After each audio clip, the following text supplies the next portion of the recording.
আসসালামু আলাইকুম বন্ধুরা, তোমরা সবাই কেমন আছো? আশা করছি ভালো আছো। রমজান মাসে দেখো আজকে আমাদের খেতে ইচ্ছে করেছে করলা, সেই জন্য দেখো আলু, করলা এবং পেঁয়াজ দিয়ে কেমনভাবে চচ্চড়ি বানাই। অতি অল্প সময়ে এবং অল্প উপকরণ দিয়ে কি সুন্দর রান্নাটা হয়ে যাবে। দেখো প্রথমে আমি আলুগুলোকে ভালোভাবে ছিলে এই আকারে, দেখো কেমন আকারে কেটে নিয়েছি, এইভাবে কেটে নিতে হবে আলুগুলো। দিয়ে ভালোভাবে ধুয়ে প্রথমে কড়াইয়ে আলুটা দিয়ে দিতে হবে। তারপরে যেটা করতে হবে সেটা হচ্ছে যে বেশ কিছুটা পরিমাণ, বেশ অনেকটা পরিমাণে পেঁয়াজ কুচি কুচি করতে হবে। পেঁয়াজ কুচি করে সে আলুর উপরে দিয়ে দিতে হবে পেঁয়াজ কুচি। এবার আলু পেঁয়াজ তো আমার দেওয়া হয়ে গেল।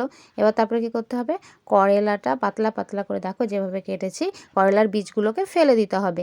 দিয়ে আমি পাতলা পাতলা করে করলা কেটে দেখো এবার কতটা পরিমাণে কাঁচা লঙ্কা কেটেছি। কাঁচা লঙ্কা একটু বেশি পরিমাণে ঝাল ঝাল হলে এটা খেতে বেশি ভালো হয়।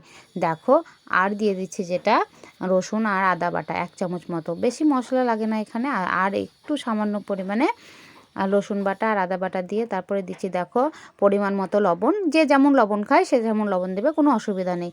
তারপরে দেখো দিয়ে দেবো আমি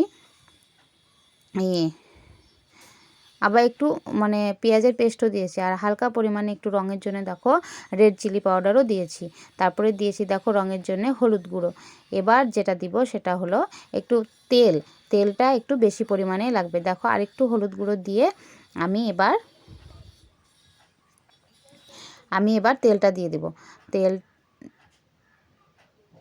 দেখো ধনে জিরের গুঁড়ো, একটু শুকনো গুঁড়ো দিয়ে দিচ্ছি। এতে অনেক কিছু মশলা অ্যাড করলে খেতে ভালো হয়। দেখো বেশ কিছু অনেকটা পরিমাণে একটু তেল দিতে হবে, তাহলে এই রান্নাটা তেতোটা থাকে না এবং খেতে ভালো হয়। আর বলো, করলা তো স্বাস্থ্যের পক্ষে উপকার, এবং রোজার মাসে যদি করলা রান্না থাকে একটু পাতে, তবে ভাত অনায়াসেই খাওয়া হয়ে যায়।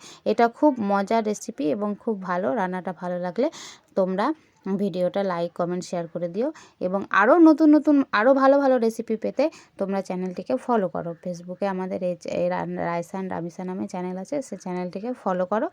এবং দেখো এবার ভালোভাবে চটকে চটকে মেখে নিয়ে আমি এবার মানে সেদ্ধর জন্যে বেশ অনেকটা পরিমাণে পানি দিয়ে দিচ্ছি। যতটা লাগবে সেদ্ধর জন্য, তোমরা তো জানোই যে সেদ্ধ করার জন্য কতটা পানি লাগে।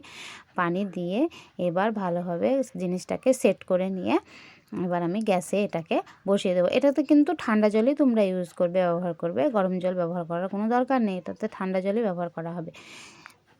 ঠান্ডা জল ব্যবহার করে দেখো কালারটা দেখো মনে হচ্ছে রান্নার মতন, কতটা সুন্দর আসছে, কালারটা সুন্দর এসছে।